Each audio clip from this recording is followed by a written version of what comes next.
Seigneur, merci pour ta victoire. Toi qui as les paroles de la vie, nous nous attendons à toi ce matin pour tes paroles qui donnent la vie. Pourquoi cherchez-vous parmi les morts celui qui est vivant? Il n'est point ici, mais il est ressuscité. Alléluia. Est-ce qu'on peut prendre le verset 1? On va lire tout le contexte de ce miracle de résurrection. Le premier jour de la semaine, les femmes qui ont suivi Jésus, se rendirent au sépulcre de grand matin, portant les aromates qu'elles avaient préparés. Elles trouvèrent que la pierre avait été roulée de devant le sépulcre. Et étant entrées, elles ne trouvèrent pas le corps du Seigneur Jésus. Comme elles ne savaient pas que penser de cela, voici deux hommes leur apparurent en habits resplendissants. Saisies de frayeur, elles baissèrent le visage contre terre, mais ils leur dirent: pourquoi cherchez-vous parmi les morts celui qui est vivant? Il n'est point ici, mais il est ressuscité. Souvenez-vous de quelle manière il vous a parlé lorsqu'il était encore en Galilée. Et qu'il disait: il faut que le Fils de l'homme soit livré entre les mains des pécheurs, qu'il soit crucifié et qu'il ressuscite le troisième jour. Et enfin, verset 8, et elles se souvinrent des paroles de Jésus. Alléluia. Ce matin de Pâques ne doit pas être une habitude, c'est une annonce solennelle. Le tombeau n'est pas juste vide, il est la preuve que Dieu a déjà gagné. Alléluia. Jésus-Christ n'est pas une mémoire, il est une présence. Pâques n'est pas une histoire à raconter, c'est une vie à expérimenter. Imaginons la scène. Une femme se rend chaque semaine au cimetière. Elle part à la tombe, elle pleure, elle se souvient, mais au fond, elle sait une chose, la personne ne reviendra pas. Maintenant, imagine qu'un jour la tombe soit vide. Tout change. C'est exactement ce qui s'est passé ce matin-là avec Marie et les femmes qui étaient avec elle. Elles viennent avec des parfums pour un mort, mais elles repartent avec une révélation. Jésus-Christ est vivant. Comme Marie de Magdala qui pleurait devant un tombeau, pensant avoir tout perdu, jusqu'à ce que Jésus l'appelle par son nom, Marie. Une seule parole de Jésus et sa tristesse est devenue une joie. Son désespoir est devenu une espérance vivante. Bien-aimé dans le Seigneur, aujourd'hui n'est pas un dimanche comme les autres. Ce n'est pas simplement une fête, c'est une révélation. Lorsqu'elles partaient, ces femmes, elles pensaient aller honorer un mort. Mais elles vont rencontrer une réalité qui dépasse tout. Jésus-Christ est vivant. Et aujourd'hui encore, beaucoup d'entre nous vivons notre foi comme si Jésus était resté dans le tombeau. Une foi sans puissance, une vie sans transformation, une espérance affaiblie. Mais Pâques vient briser cette illusion. Le tombeau est vide et ta vie peut être remplie. Alléluia. 1 Corinthiens 15, 57. C'est comme l'histoire d'un prisonnier condamné à vie qui entend soudain, tu es libre. Quelqu'un a payé pour toi. Il sort, mais il s'imagine s'il continue à vivre comme un prisonnier ou comme quelqu'un qui a été libéré. Ce que Jésus a vaincu ne peut plus te dominer. On l'a vu. La croix a payé. La résurrection a validé. Tu ne combats plus pour la victoire.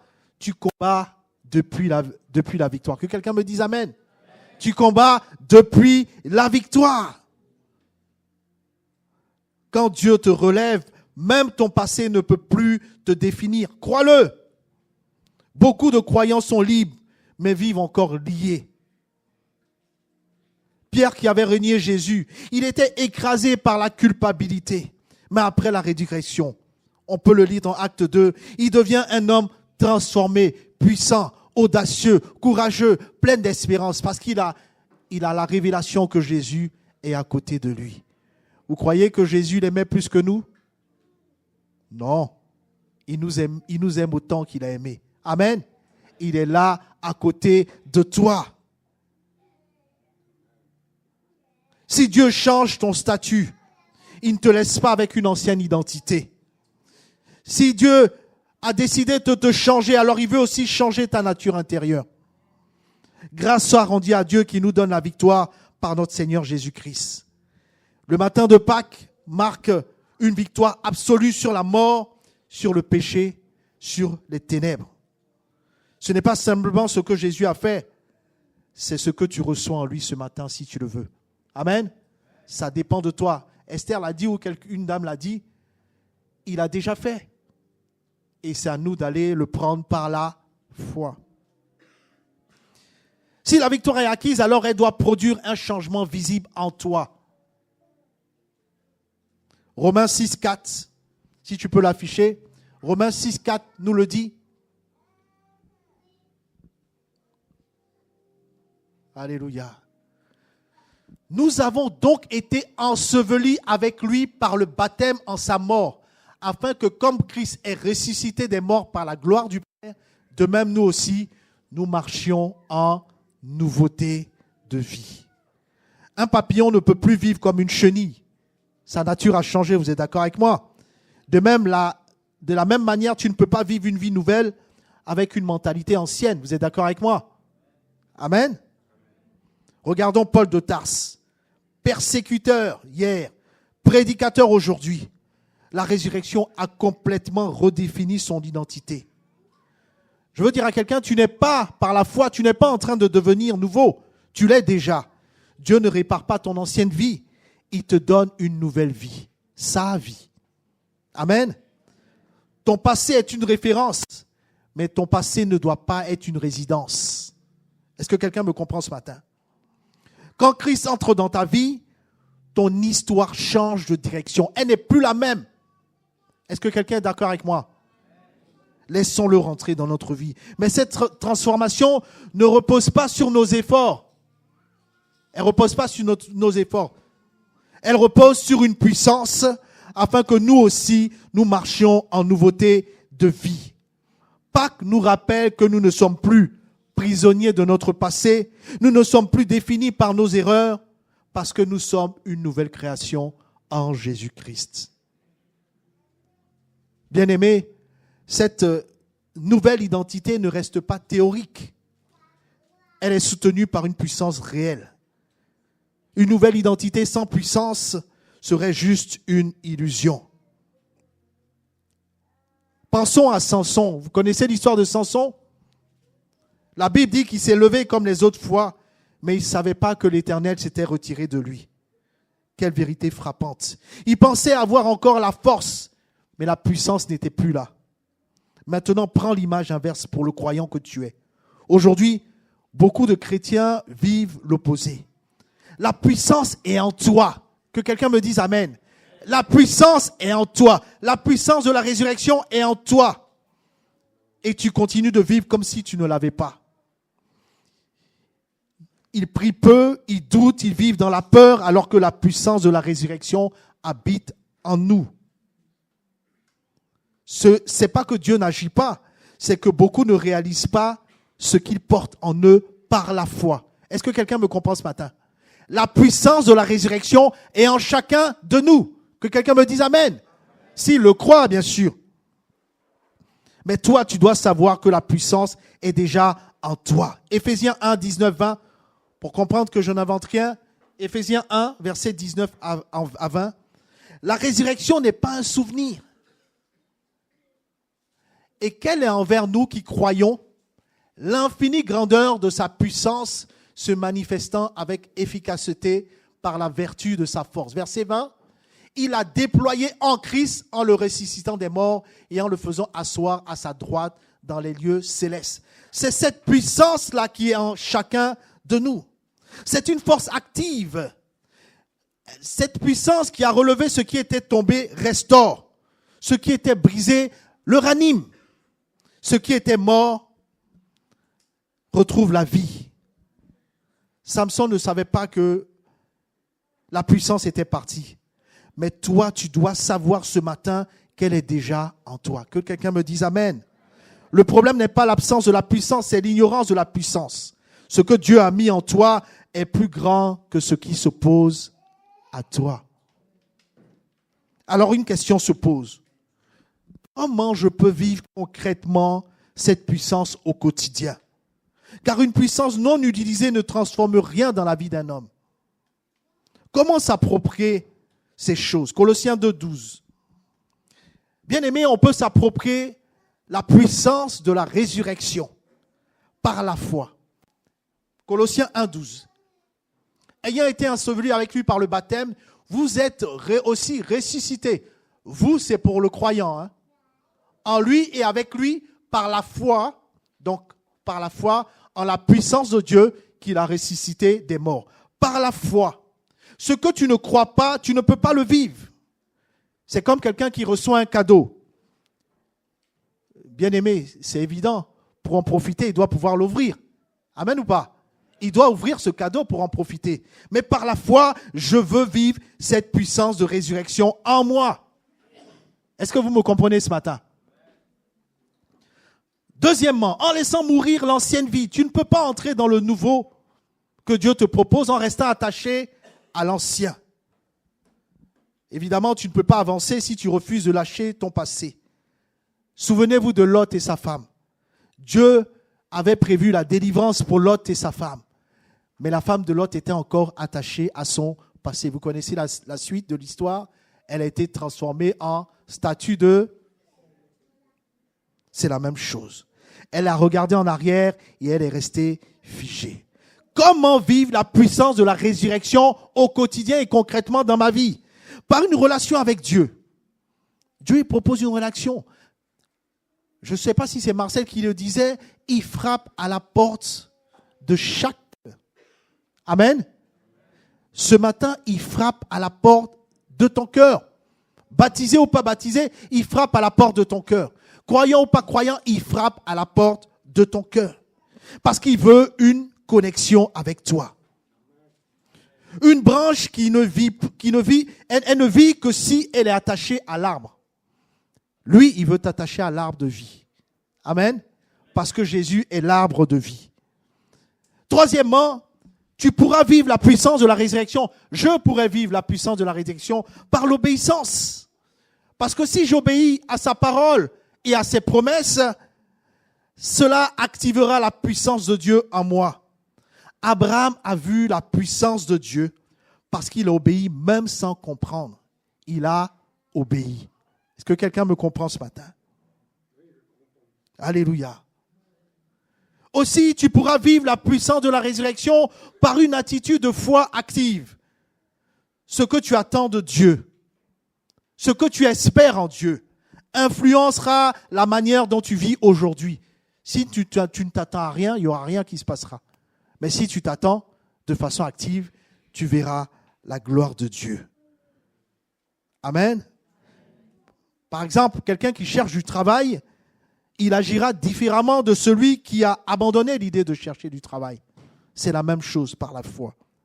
La résurrection, bien-aimée, n'est pas automatique. Elle est accessible à celui qui a la foi de se l'approprier. C'est vrai, la résurrection change notre attitude. Et quand tu vis ces choses, tu ne vois plus la vie de la même façon. Tu ne vois plus la vie de la même manière. Colossiens 2,12, dans lequel il dit, vous êtes ressuscités avec lui par la foi. Par la foi, oui, vous êtes ressuscités en lui et avec lui par la foi. C'est important de comprendre qu'on doit se l'approprier par la foi. Tu dois croire que Jésus a accompli, ce que Jésus a accompli, il a fait pour toi personnellement. Pas pour la collectivité, pour toi personnellement. Aussi, tu prends la décision de mourir à ton ancienne vie. Tu veux cette relation avec lui et tu obéis. La résurrection, bien-aimé, c'est également une espérance vivante, même au milieu des tempêtes que tu peux vivre, que tu vivras peut-être en sortant. Mais j'ai l'espérance. Amen. La nuit peut sembler longue. mais ne peut jamais empêcher le soleil de se lever. Tôt ou tard, il se lèvera. Les disciples d'Emmaüs étaient découragés sans espoir jusqu'à ce que Jésus marche avec eux et qu'ils prennent conscience que Jésus est avec eux. Qu'est-ce qui s'est passé? Leur désespoir est devenu un feu intérieur. Amen. Et cette espérance a produit une certitude puissante. Je veux dire à quelqu'un, ce que tu traverses dans ta vie n'est pas la fin. Que quelqu'un me dise amen s'il le croit. Ce que tu traverses dans la vie n'est pas la fin. Ton dimanche n'est jamais définitif. Dieu prépare toujours un dimanche de résurrection pour ta vie, ta santé, ta famille. Et cette espérance produit en chacun de nous une certitude. Jésus est mort, il était dans le tombeau, mais je veux dire que Dieu transforme les fins en nouveaux départs. Amen. Dieu transforme les fins en nouveaux départs. Un film n'est jamais jugé au milieu. Nous, on pense que c'est la fin, mais il faut attendre la fin pour connaître l'épilogue. Amen. Dieu n'a pas encore fini avec toi. Je veux dire à quelqu'un, approprie-toi cette parole. Dieu n'a pas fini avec toi. Que ce soit la maladie, que ce soit les difficultés de la vie, Dieu n'a pas fini avec toi. La croix semblait être une défaite à l'époque, mais elle était en réalité une victoire cachée. Alléluia. Ce qui semblait terminé peut recommencer dans une vie nouvelle et pleine d'espérance. Parce que notre Dieu est un Dieu de résurrection. Bien-aimé, je veux te dire et prends-le pour toi, là où tu vois une fin, Dieu voit un commencement. Ce que tu appelles perte, Dieu l'appelle préparation. Dieu ne termine jamais une histoire par la défaite. Le tombeau n'est pas une destination, ça a été pour Jésus un passage. Le tombeau est vide, mais Dieu cherche des cœurs remplis. Tu peux connaître la résurrection dans ta vie ce matin, mais il faut que tu la vives réellement. Aujourd'hui, Dieu t'invite à entrer dans cette vie. Eh bien, écoute-moi ce matin. Écoute bien ce message et prends-le pour toi. Sors de ce qui t'enferme, même des problèmes que tu n'as pas pu résoudre depuis. Sors de ce qui t'enferme. Refuse de rester dans ce que Dieu a déjà vaincu. On l'a montré, les enfants l'ont exprimé. Toutes ces choses-là, sors de cela et laisse Dieu faire. Ce matin, ta vie peut changer. Si aujourd'hui tu te sens bloqué, fatigué spirituellement, endormi, alors Dieu t'appelle. Sors de ton tombeau. Alléluia. Est-ce qu'on peut mettre l'accompagnement musical? Sors de ton tombeau. Relève-toi et vis. Parce que Dieu lance un appel à quelqu'une et à quelqu'un. Dans l'intimité de ton cœur, tu peux baisser la tête et méditer sur ces paroles que la parole de Dieu nous donne ce matin. Sors de ce qui t'enferme. Refuse de rester bloqué. Ce n'est pas la fin de ta vie. Dieu veut que tu vives également la résurrection. La vie nouvelle que lui seul peut conduire et transformer. Nous allons prier si vous voulez bien. Père éternel, en ce jour de commémoration de Pâques, je libère la puissance de la résurrection sur chacun de nous au nom de Jésus. Que toute vie spirituelle morte revive ce matin au nom de Jésus. Que tout cœur fatigué soit renouvelé ce matin. Que toute situation bloquée soit débloquée au nom de Jésus. Je déclare la vie là où il y avait la mort. Je déclare la lumière là où il y avait l'obscurité. Je déclare la victoire là où il y avait la défaite. Seigneur, je t'en supplie, à cause de Jésus-Christ, que chacun expérimente maintenant une visitation, une restauration, une transformation, et que la puissance de la résurrection devienne une réalité quotidienne pour chacune et chacun. Nous proclamons, Christ est vivant, alléluia, et nous vivons en lui, au nom de Jésus-Christ. Seigneur, que toute pierre dans les cœurs, dans les vies soit roulée, que toute mort recule, que toute vie se lève au nom de Jésus-Christ. Parce que Jésus est vivant, rien ne peut rester mort dans ta vie. Rien ne peut rester mort dans notre situation. Crois-le, croyons-le, et nous verrons la gloire de Dieu. Que le nom du Seigneur soit élevé. Levons-nous et acclamons la victoire de la résurrection. Alléluia. Merci Jésus. Merci Seigneur. Merci pour ta grâce. Merci pour ta puissance. Alléluia. Je veux dire à quelqu'un qui est peut-être en proie au doute, si tu crois, tu verras la gloire de Dieu dans tous les domaines de ta vie, car rien ne peut lui résister. Lui-même a dit, j'ai vaincu la mort. Prenez courage, j'ai vaincu le monde. Que Dieu soit béni. Alléluia, on peut se rasseoir.